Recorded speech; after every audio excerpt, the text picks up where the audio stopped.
हाँ, अगर दुनिया भर के बेहतरीन लोकतंत्रों का एक ग्रेटेस्ट हिट्स एल्बम तैयार किया जाए तो वो कैसा दिखेगा? दिलचस्प ख्याल है ना? या फिर मतलब इस बात को ऐसे सोचें कि कोई एक ऐसा ओपन सोर्स सॉफ्टवेयर हो जिसमें दुनिया भर के सबसे शानदार और परखे हुए कोड्स को ले लिया गया हो। हाँ, और फिर उन्हें एक बिल्कुल नए विशाल सिस्टम को चलाने के लिए रीमिक्स कर दिया गया हो। बिल्कुल। तो आज की इस गहन चर्चा में हम ठीक इसी सिस्टम को समझने वाले हैं। हमारा विषय है भारतीय संविधान की मुख्य विशेषताएं। और इस विश्लेषण का आधार ओनली IAS हिंदी माध्यम के भारतीय राज व्यवस्था के विस्तृत लेक्चर नोट्स हैं। सही कहा। और हमारा मकसद यहाँ सिर्फ अनुच्छेदों को रटना नहीं है। असल उद्देश्य ये समझना है कि दुनिया के सबसे बड़े लोकतंत्र का ये सबसे लंबा लिखित संविधान आखिर ऐसा क्यों है, और यह कैसे इतने अलग अलग विचारों के बीच एक ऐसा बेहतरीन बैलेंस बनाता है जो 75 सालों से इस देश को चला रहा है। तो शुरुआत कहाँ से करें? मुझे लगता है कि इस ओपन सोर्स सॉफ्टवेयर के आकार और इसकी विशालता को समझना ही हमारी पहली सीढ़ी होनी चाहिए। मैं बताना चाहूंगी कि अगर हम इसके मूल स्वरूप की बात करें जो 1949 में अपनाया गया था, तो उसमें 395 अनुच्छेद, 22 भाग और 8 अनुसूचियां थीं। और आज के समय में अनुसूचियां तो बढ़कर 12 हो चुकी हैं। बिल्कुल, और ये कोई सामान्य बात नहीं है।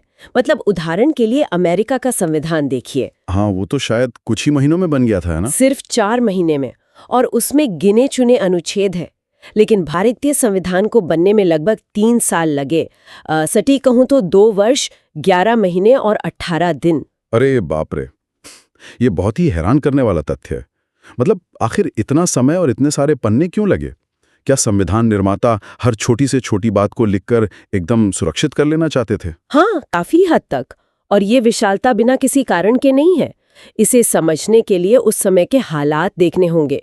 भारत की भौगोलिक विविधता, इसका विस्तार और अलग-अलग संस्कृतियों का एक साथ आना। एकदम सही, ये कोई छोटी बात नहीं थी। इसके अलावा एक बहुत बड़ा कारण ऐतिहासिक पृष्ठभूमि भी थी, विशेष रूप से 1935 के भारत शासन अधिनियम का प्रभाव। अंग्रेजों द्वारा बनाया गया वो कानून। हाँ, वो अधिनियम अपने आप में एक बहुत ही विस्तृत और जटिल दस्तावेज था, और हमारे देश के प्रशासन को उसी जटिल तरीके से काम करने की आदत पड़ चुकी थी। अच्छा, तो हमने उसी ढांचे को आगे बढ़ाया। बिल्कुल, और सबसे बड़ी बात, अपना देश नया नया आजाद हुआ था। संविधान निर्माताओं को ये डर था कि अगर प्रशासन और शक्तियों के बंटवारे की हर छोटी बात स्पष्ट रूप से नहीं लिखी गई तो भविष्य में शायद संस्थाएं आपस में लड़ पड़ेंगी। हाँ, और देश की एकता खतरे में पड़ सकती थी। इसलिए उन्होंने जानबूझकर कुछ भी अलिखित नहीं छोड़ा, सब कुछ स्पष्ट कर दिया। लेकिन यहीं पर एक बड़ा सवाल खड़ा होता है। जब ये कहा जाता है कि हमने दुनिया भर के प्रावधान लिए और 1935 के अधिनियम को आधार बनाया, तो आलोचक अक्सर बहुत तीखे हमले करते हैं। हाँ, वो उधार का थैला वाली बात। बिल्कुल, कई लोग इसे उधार का थैला या बैग ऑफ बोरोइंग्स कहते हैं। कुछ लोग तो यहाँ तक कहते हैं कि ये 1935 के अधिनियम की हूबहू कार्बन कॉपी है, और इसे हाथी नुमा संविधान कहकर इसका मजाक उड़ाते हैं। मतलब अगर 70% हिस्सा अंग्रेजों के बनाए कानून से ही ले लिया गया, तो फिर नया क्या बना? क्या ये सिर्फ पुरानी किताब पर नया कवर चढ़ाने जैसी बात नहीं हो गई? ये आलोचना सतह पर सुनने में बहुत तार्किक लगती है, लेकिन अगर गहराई में जाएं तो सच्चाई बहुत अलग है। डॉक्टर BR अम्बेडकर ने संविधान सभा में बड़ी स्पष्टता के साथ इस आरोप का जवाब दिया था। उन्होंने क्या कहा था? उन्होंने इस बात को बिल्कुल नहीं छिपाया कि हमने दूसरे देशों से प्रावधान लिए हैं, बल्कि उन्होंने गर्व से कहा था कि भारतीय संविधान का निर्माण दुनिया भर के ज्ञात संविधानों को छानने के बाद किया गया है। छानने से उनका क्या मतलब था? मतलब फिल्टर करना? हाँ, उनका मतलब था कि हमने आंख बंद करके किसी दूसरे देश का कानून भारत पर नहीं थोपा। ये कोई कॉपी पेस्ट नहीं था। जो 1935 का अधिनियम था वो प्रशासन का ढांचा देता था, मशीनरी देता था। और हम उस मशीनरी के अभ्यस्त हो चुके थे। बिल्कुल, इसलिए उसे लिया गया। लेकिन उस मशीनरी में जान फूंकने वाले जो तत्व थे वे एकदम नए थे। जैसे कि राज्य के नीति निर्देशक तत्व, जिन्हें डायरेक्टिव प्रिंसिपल्स भी कहते हैं। वो हमने आयरलैंड से लिए ताकि देश में एक कल्याणकारी राज्य की स्थापना हो सके। हाँ, और सरकार को उसकी जिम्मेदारी याद दिलाई जा सके। सही कहा। और हमने मौलिक अधिकार अमेरिका से लिए ताकि सदियों से दबे कुचले नागरिकों को पहली बार राज्य के खिलाफ ताकत मिल सके। और सरकार की संसदीय प्रणाली हमने ब्रिटेन से ली, क्योंकि वो जवाबदेही सुनिश्चित करती है। मतलब अगर मैं इसे एक एनालॉजी से समझाऊं तो हमने अलग अलग कारों से सबसे अच्छे पुर्जे लिए, लेकिन उन्हें इस तरह से जोड़ा कि जो गाड़ी बने वो भारत की ऊबड़-खाबड़ सड़कों पर चल सके। अरे वाह, ये एकदम सटीक उदाहरण है। हमने उन पुर्जों को भारतीय परिस्थितियों के अनुकूल मॉडिफाई किया। अगर हम सिर्फ ब्रिटिश संसद की नकल कर रहे होते तो हमारा ढांचा एकदम अलग होता। लेकिन भारत ने अपनी विविधता और सामाजिक चुनौतियों को ध्यान में रखकर अपना एक अनूठा अडाप्टेशन तैयार किया। तो अब जब इतने अलग-अलग स्रोतों से नियम लिए गए हैं और इतना बड़ा ढांचा खड़ा किया गया है, तो ये सवाल भी उठता है कि समय के साथ समाज तो बदलता है। बिल्कुल बदलता है। तो अगर 1950 में बनाए गए इस बेहतरीन कोड में आज के हिसाब से कोई अपडेट करना हो, तो ये प्रक्रिया कितनी आसान या मुश्किल है? ये एक बहुत ही महत्वपूर्ण पहलू है। मतलब इसे समझने के लिए एक इमारत की कल्पना करते हैं। एक ऐसी इमारत जो भूकंप आने पर इतनी लचीली हो कि झटकों को सह ले और गिरे नहीं, हाँ, लेकिन साथ ही इतनी मजबूत भी हो कि हवा के हर झोंके के साथ हिलने ना लगे। तो भारतीय संविधान अनुच्छेद 368 के तहत लचीलेपन और कठोरता का ये संतुलन कैसे बनाता है? देखिए तो ब्रिटेन का संविधान बहुत लचीला है। मतलब आसानी से बदल जाता है। हाँ, वहाँ की संसद जब चाहे सामान्य कानून की तरह ही संविधान भी बदल सकती है। और दूसरी तरफ अमेरिका है, जिसका संविधान इतना कठोर है कि वहाँ पिछले 200 से ज्यादा सालों में बहुत ही कम संशोधन हो पाए। तो भारत ने क्या किया? बीच का रास्ता चुना। बिल्कुल। भारत ने इन दोनों के चरम रास्तों को छोड़कर एक मध्यम मार्ग अपनाया। अनुच्छेद 368 के तहत संशोधन की 2 अलग-अलग प्रक्रियाओं का जिक्र है और इसके अलावा एक तीसरी प्रक्रिया भी है जो साधारण बहुमत से चलती है। तो ये साधारण बहुमत वाली प्रक्रिया उस लचीली इमारत की तरह है जो आसानी से बदल जाती है। जी हाँ, कुछ ऐसे प्रावधान हैं जिन्हें संसद सिर्फ साधारण बहुमत से बदल सकती है, जैसे किसी नए राज्य का निर्माण करना हो, राज्य का नाम बदलना हो या उसकी सीमा बदलनी हो। इसके लिए अनुच्छेद 368 की वो जटिल प्रक्रिया नहीं चाहिए। नहीं, बिल्कुल नहीं। ये देश के अंदरूनी प्रशासन को सुचारू रखने के लिए दिया गया लचीलापन है। लेकिन जब बात संविधान के मूल ढांचे या बड़े बदलावों की आती है, तब क्या होता है? तब तो ये इमारत अत्यंत कठोर हो जाती होगी। हाँ, तब इसके लिए संसद के विशेष बहुमत की आवश्यकता होती है। विशेष बहुमत का मतलब है सदन के कुल सदस्यों का बहुमत और साथ ही उपस्थित और मतदान करने वाले सदस्यों का कम से कम 2/3 बहुमत। हाँ, जो कि कोई आसान काम नहीं है। बिल्कुल नहीं। और बात यहीं खत्म नहीं होती। कुछ मामले ऐसे होते हैं जो केंद्र और राज्यों के बीच शक्तियों के बंटवारे को प्रभावित करते हैं। जैसे कि राष्ट्रपति का चुनाव? हाँ, या फिर गुड्स एंड सर्विसेज टैक्स यानी जीएसटी का लागू होना। क्योंकि जीएसटी सीधा राज्यों की कमाई और टैक्स से जुड़ा था। सही कहा।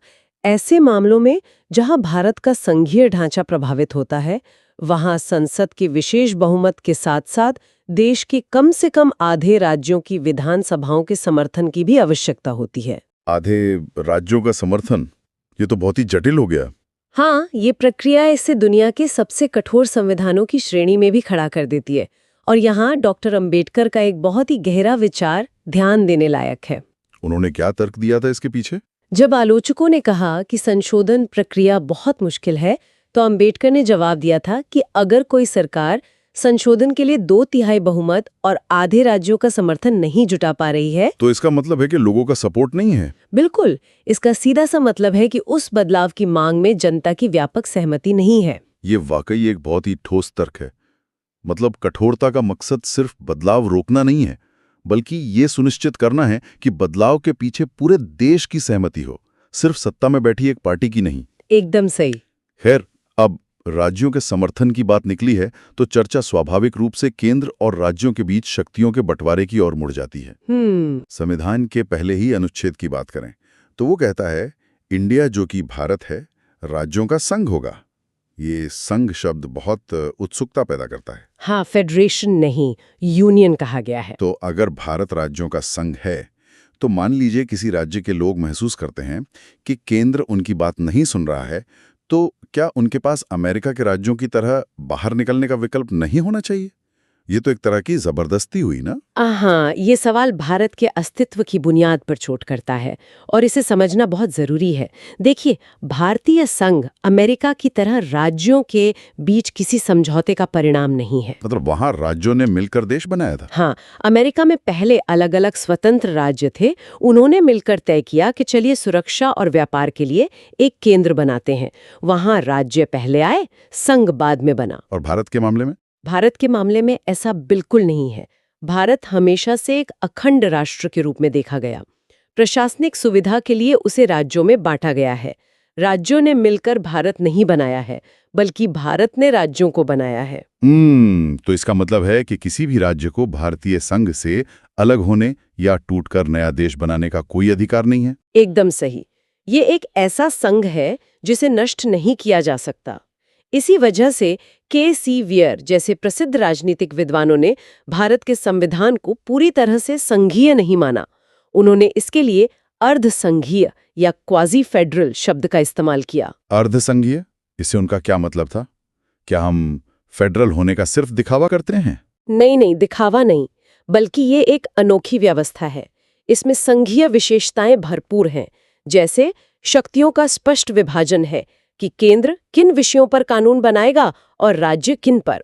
एक लिखित संविधान है और राज्यों के अधिकारों की रक्षा के लिए एक स्वतंत्र न्यायपालिका भी है। बिल्कुल। लेकिन इस पूरे ढांचे का जो प्राकृतिक झुकाव है वो एकात्मक प्रणाली यानी यूनिटरी सिस्टम की ओर है। वो कैसे? सामान्य दिनों में राज्य अपनी शक्ति का आनंद लेते हैं, लेकिन संकट के समय में एक ऐसा मैजिक स्विच है जो पूरे सिस्टम को बदल देता है। Magic switch? हाँ, ये वाला विचार बहुत दिलचस्प है। ये कैसे काम करता है? संविधान में आपातकाल के प्रावधान दिए गए हैं, जैसे राष्ट्रीय आपातकाल, राज्यों में राष्ट्रपति शासन और वित्तीय आपातकाल। जब देश पर युद्ध, बाहरी आक्रमण या सशस्त्र विद्रोह का खतरा होता है तो ये मैजिक स्विच दब जाता है। और तब क्या होता है? सबसे बड़ी बात यह है कि ऐसा करने के लिए संविधान में कोई संशोधन नहीं करना पड़ता।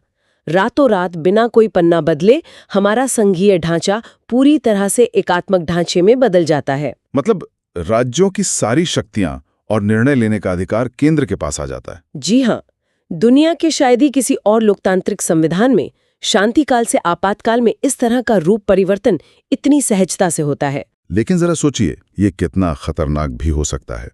जब ये मैजिक स्विच दबने पर केंद्र इतना शक्तिशाली हो जाता है कि वो राज्यों को भी पूरी तरह नियंत्रित कर ले, तो क्या इसका मतलब ये है कि संसद जो चाहे कर सकती है? ये एक बहुत ही वाजिब चिंता है। क्योंकि एक बहुत मशहूर कहावत है ब्रिटिश संसद के बारे में। कहा जाता है कि ब्रिटेन की संसद एक महिला को पुरुष बनाने के अलावा दुनिया का कोई भी काम कर सकती है। हाँ, ये डाइसी का बहुत प्रसिद्ध कोट है। मतलब वहां संसद की शक्ति की कोई सीमा नहीं है। तो क्या हमारी भारतीय संसद के पास भी वैसी ही असीमित और निरंकुश शक्ति है? यहीं पर भारतीय संविधान निर्माताओं की दूरदर्शिता सामने आती है। भारत ने ब्रिटेन की तरह संसदीय संप्रभुता को नहीं अपनाया, जहां संसद जो चाहे वो कानून बना दे और कोई उसे रोक न सके।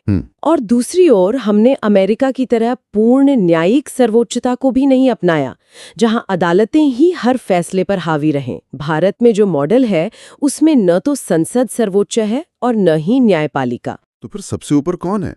भारत में संविधान की सर्वोच्चता है। तो ये तो फिर संस्थाओं के बीच रस्साकशी वाली बात हो गई।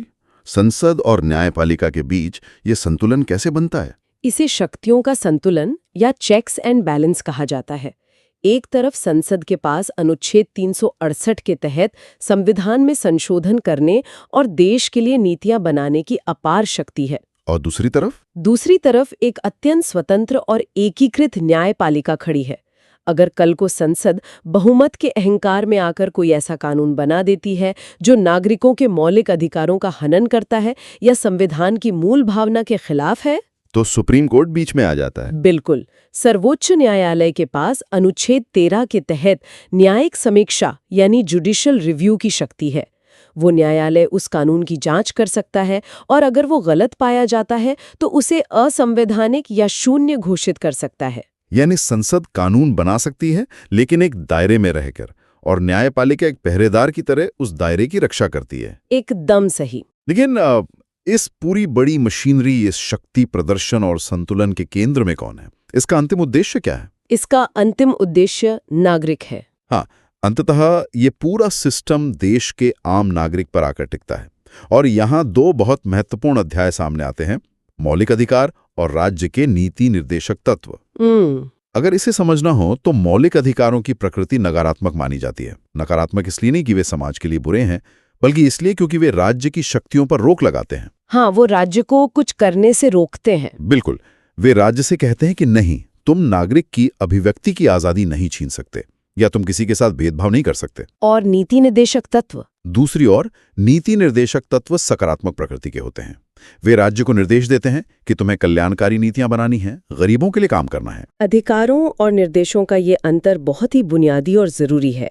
और अगर हम मौलिक अधिकारों की विकास यात्रा को देखें, विशेष रूप से अनुच्छेद 21 को, जो जीवन और व्यक्तिगत स्वतंत्रता की गारंटी देता है, हाँ, तो हम पाएंगे कि ये सिर्फ एक जड़ कागजी नियम नहीं है।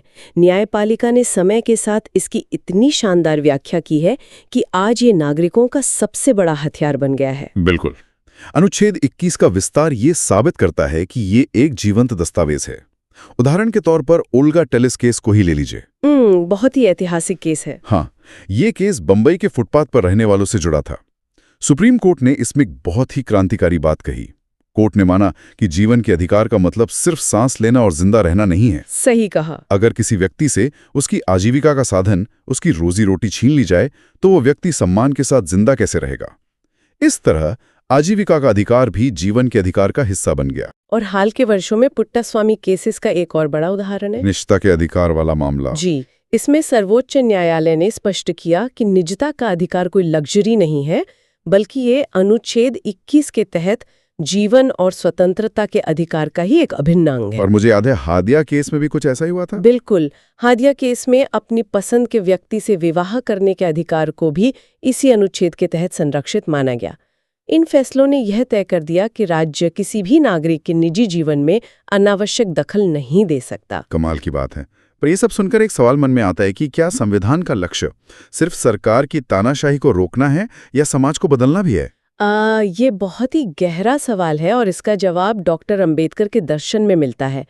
मौलिक अधिकार देश में राजनीतिक लोकतंत्र स्थापित करते हैं, यानी सरकार और नागरिक के बीच शक्ति का संतुलन बनाते हैं। गरीबी, जातिवाद और असमानता हो, वहां सिर्फ राजनीतिक आजादी से पेट नहीं भरता। यहीं पर नीति निर्देशक तत्व काम आते हैं, वो जो सामाजिक और आर्थिक लोकतंत्र लाते हैं। बिल्कुल, वे देश में सामाजिक और आर्थिक लोकतंत्र लाने का खाका तैयार करते हैं। वे सरकारों पर ये नैतिक दबाव बनाते हैं कि नीतियां ऐसी हों जिनसे समाज के अंतिम व्यक्ति तक विकास पहुंचे। लेकिन जब हम सिर्फ अधिकारों की बात करते हैं तो अक्सर कर्तव्यों को भूल जाते हैं।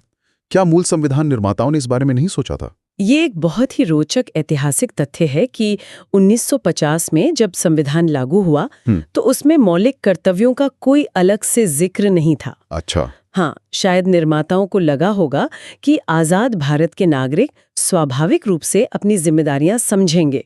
लेकिन बाद में 1976 में आपातकाल के दौरान 42वें संविधान संशोधन के जरिए स्वर्ण सिंह समिति की सिफारिशों पर अनुच्छेद 51A के तहत 10 मौलिक कर्तव्यों को जोड़ा गया। ये एहसास दिलाने के लिए कि अधिकार और कर्तव्य एक ही सिक्के के दो पहलू हैं। बिल्कुल सही। खैर, अधिकारों की इस चर्चा में एक सबसे क्रांतिकारी कदम का जिक्र तो होना ही चाहिए, और वो है सार्वभौम वयस्क मताधिकार, यानी यूनिवर्सल अडल्ट फ्रेंचाइज। 1950 के उस दौर की कल्पना करें जब देश की साक्षरता दर दहाई का आंकड़ा भी ठीक से नहीं छू पाई थी। देश भयंकर गरीबी में था। हाँ, हालात बहुत खराब थे। उस समय बिना किसी संपत्ति, शिक्षा, जाति या लिंग की शर्त के हर वयस्क को वोट देने का अधिकार दे देना दुनिया के लिए एक अजूबे जैसा था। पश्चिमी देशों को जो खुद को लोकतंत्र का चैंपियन मानते हैं, महिलाओं और अश्वेतों को ये अधिकार देने में दशकों बल्कि सदियों लग गए थे। ये सचमुच एक अभूतपूर्व साहस का काम था। और बाद में 1989 में 61वें संशोधन के जरिए मतदान की उम्र को 21 वर्ष से घटाकर 18 वर्ष कर दिया गया, ताकि लोकतंत्र में युवाओं की भागीदारी और बढ़े। जी, लेकिन यहाँ पर एक बार फिर डॉक्टर अंबेडकर की एक गंभीर चेतावनी को याद करना प्रासंगिक हो जाता है। उन्होंने संविधान सभा के आखिरी भाषण में कहा था कि एक व्यक्ति, एक वोट, एक मूल्य के सिद्धांत से भारत ने राजनीतिक समानता तो हासिल कर ली है, लेकिन आर्थिक और सामाजिक असमानता? बिल्कुल। हमारे समाज में जो आर्थिक और सामाजिक असमानता है वो अभी भी बरकरार है। अगर इस असमानता को जल्द दूर नहीं किया गया तो जो लोग इस असमानता के शिकार हैं वो उस राजनीतिक लोकतंत्र के ढांचे को ही उड़ा देंगे जिसे इतनी मेहनत से बनाया गया है। ये चेतावनी आज भी उतनी ही सच महसूस होती है। हालांकि इस असमानता को दूर करने और लोकतंत्र को जमीन तक ले जाने के प्रयास हुए हैं, जैसे कि 1992 में 73rd और 74th संविधान संशोधन का आना। हाँ, उन संशोधनों के जरिए भारत ने दुनिया का एक और अनोखा प्रयोग किया, त्रिस्तरीय सरकार का गठन किया गया। पंचायत और नगरपालिकाओं वाला सिस्टम। बिल्कुल। केंद्र और राज्य सरकारों के अलावा पंचायतों और नगरपालिकाओं को संवैधानिक दर्जा दिया गया। ये असल मायने में महात्मा गांधी के ग्राम स्वराज के सपने को, जिसका जिक्र अनुच्छेद 40 में था, हकीकत में बदलने का कदम था।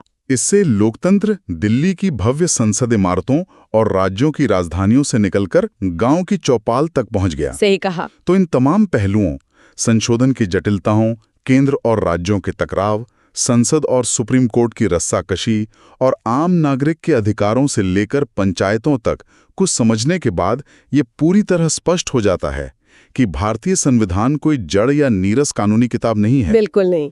ये सचमुच एक लिविंग मशीनरी है जो हर रोज सांस लेती है और खुद को समाज के साथ ढालती है। और मुझे लगता है कि यही वो बिंदु है जहां इस पूरी चर्चा की सार्थकता साबित होती है। आजकल न्यूज़ चैनलों पर जो बहसें होती हैं या अखबारों के पन्नों पर जो सुर्खियां छपती हैं, जैसे सुप्रीम कोर्ट का कोई नया फैसला या चुनाव आयोग की बातें, हाँ, चाहे वो सुप्रीम कोर्ट का इलेक्टोरल बॉन्ड पर फैसला हो, राज्यपालों और मुख्यमंत्री के बीच का विवाद हो या चुनाव के प्रक्रिया पर उठते सवाल हो, इन सब की जड़ें इसी संविधान के डीएनए में हैं। और ये समझना इसलिए ज़रूरी है क्योंकि इस समझ से कोई भी व्यक्ति सिर्फ खबरें पढ़ने वाला या टीवी बहसों को मूक दर्शक बनकर देखने वाला नहीं रहता। बिल्कुल, वो एक जागरूक नागरिक बन सकता है जो घटनाओं के पीछे के असली कारण को देख सकता है और ये समझ सकता है कि कोई भी नया कानून या फैसला देश के बुनियादी ढांचे पर क्या असर डालेगा। सहमत हूँ। जानकारी का असली उद्देश्य यही है कि वो समाज को और अधिक परिपक्व और पारदर्शी बनाए। तो इसी विचार के साथ आज की इस गहरी चर्चा को समेटते हुए अंत में श्रोताओं के लिए एक दिलचस्प विचार सामने रखते हैं। शुरुआत में हमने आलोचनाओं की बात की थी कि कैसे दुनिया भर से प्रावधान लिए गए। हाँ। एक और बहुत प्रसिद्ध आलोचना है जिसका जिक्र ओनली आईएएस के इन नोट्स में भी मिलता है। सर आइवर जेनिंग्स ने भारतीय संविधान की भाषा को देखकर इसे वकीलों का स्वर्ग या पैराडाइज ऑफ लॉयर्स कहा था।